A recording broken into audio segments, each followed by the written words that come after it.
Welcome to the banker lamp. Please enjoy the video. You start now. Collect lightweight paper, a ruler, scissors, and a repositionable glue stick or narrow double-sided tape. First, measure and cut consistent 3x 3-inch squares. Cutting a small stack saves time.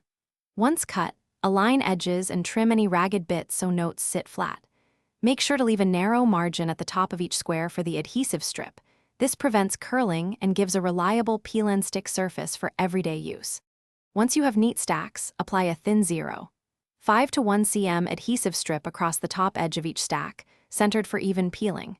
If using a glue stick, apply a consistent band and let it dry briefly until tacky. If using double-sided tape, remove backing and press firmly. Use a thin release backing to protect the strip while you work.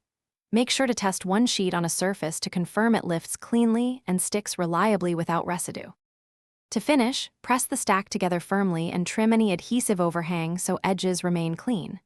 Store the pad flat under a light weight for 30-60 minutes to help bond. If a note won't stick, make sure the adhesive is tacky. Roughen the surface slightly or switch to a different repositionable adhesive. Some glues work better on coated versus fibrous paper.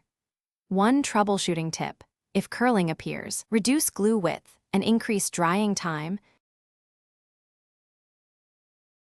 Thanks for watching. If this was helpful, leave a like and consider subscribing. See you next time.